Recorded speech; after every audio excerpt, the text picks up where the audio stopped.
Magandang araw po sa inyong lahat.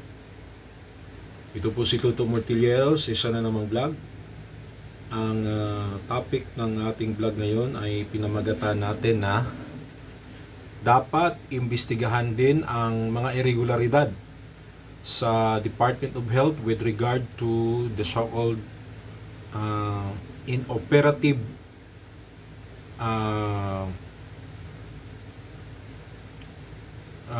centers, inoperative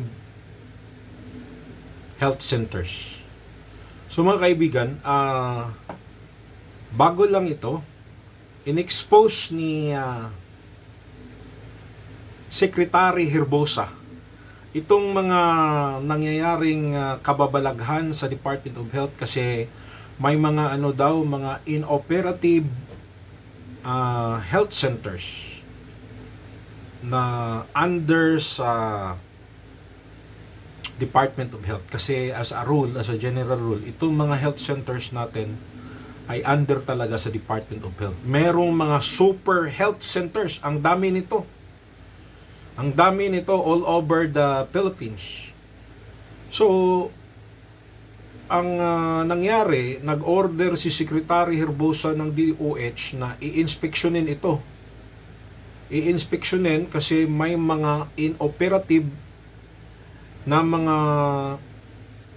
health centers, mga malalaking health centers, at saka yung iba tinatrabaho pa. Matagal na ang budget niyan. Yung iba, medyo natapos na pero hindi nag-ooperate, matagal na. So, it seems like mayroong kababalaghan. So, parang something like nagpa-imbestiga si Secretary Herbosa dahil may nangyayari ngayon sa DPWH. Diba? Kung wala palang nangyari sa DPWH, okay lang. Parang ganun.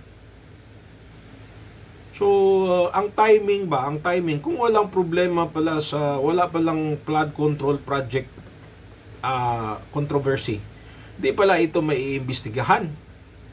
Ngayon, ang sabi ni Secretary Herbosa, mas okay na yang sila yung nagsiwalat kaysa iba yung magsiwalat. Parang, kung walang nangyari doon sa kabilang departamento, walang mangyayari. Di ba? So parang may kababalaghan talaga bakit si Secretary Herbosa ay involved sa isang problema din sa Department of Health wherein he is being charged before the Office of the Ombudsman for multiple corruption cases regarding 44.6 million pesos worth of mental health drugs. So kung pagtagpiin mo ito, parang may problema talaga ang leadership ni Secretary Herbosa. Ngayon, it seems like ang Department of Health, parang akala nila parang maa-unearth na itong mga problema dyan sa Department of Health. Inunahan na ng kanilang kalihim, Secretary Herbosa. So, iwan ko, parang may pinagtatakpan din siguro sila.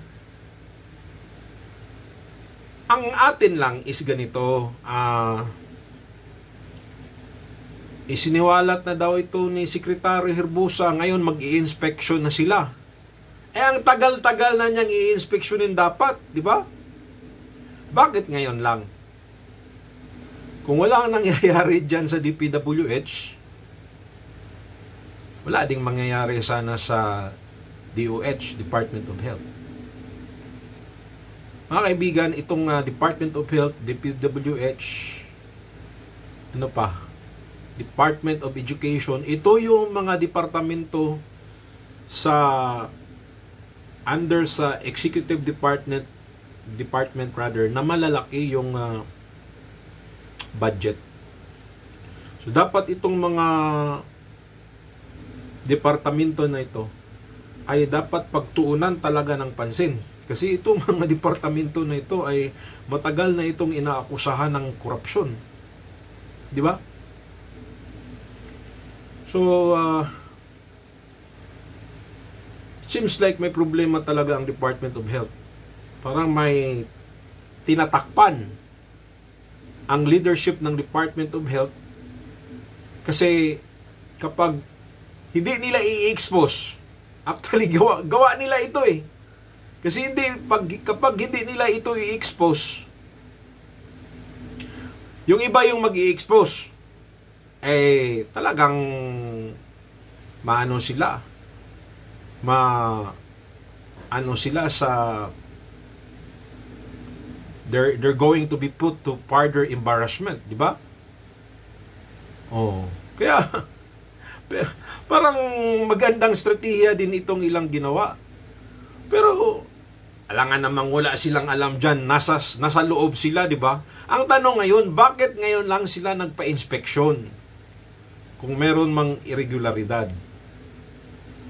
So siguro ito'y ginagawa nila to avert further damage, personal damage on their part. Pwede silang kasuhan nito, di ba? So dapat lahat ng mga departamento ay imbestigahan na talaga.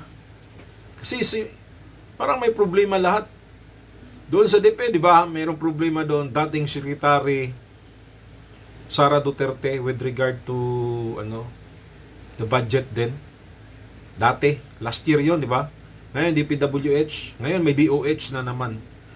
So para sa akin, itong ICI dapat gagawa talaga ng maliban sa ICI, gagawa talaga ng isang investigating body wherein lahat ng departamento, lahat, BIR, DILG, lahat, pati yung mga barangay, lahat, walang sasantuhin.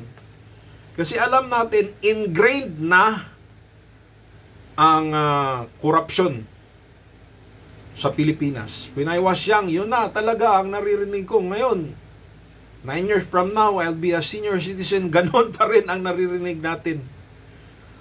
So, mga kapatid, dapat matiyag tayo, manmanan natin ang ating gobyerno. Kasi sino pa ang tutulong sa atin kundi tayo lamang, tayong mga Pilipino lamang. So, i-expose na ito mga kagaguhan, mga kababalaghan na nangyayari sa ating gobyerno. Kasi trilyon-trilyon na yata ang korupsyon since time immemorial. Ngayon, yung trilyon na mga nakurap dyan, mga trilyonis na nakurap dyan, kung nagamit yan sa magandang pamamaraan, sigurado ako, ang Pilipinas natin, ang mahal nating Pilipinas, ay hindi mahirap na bansa. So, I'm praying na itong mga nangyayari ngayon sa DOH, DPWH ay merong mangyayaring maganda. Iimbestigahan ito, paila ng kaso yung may sala, dapat ikulong yung may sala, dapat yung pera na involved dito ay may sauli sa kaban ng bayan para malinang pa natin ang ating bansang Pilipinas. At sana hindi tayo mawala ng pag-asa, magbago na tayo mga kapatid. Huwag na tayong bumuto sa mga kurap. Huwag na tayong magpabili ng ating boto tuwing election. Kasi yung vote selling na yan ang susi. Bakit nangungurakot itong ating mga politiko? So yan lang po muna ang masasabi ko mga kapatid. Ginagawa ko po itong aking vlog. With regard to my advocacy for political education and for good governance. Ito si Tuto Mortillero, nagpasasalamat sa mga tumatangkilik sa aking vlog at sana'y suportahan ninyo ako sa aking vlog.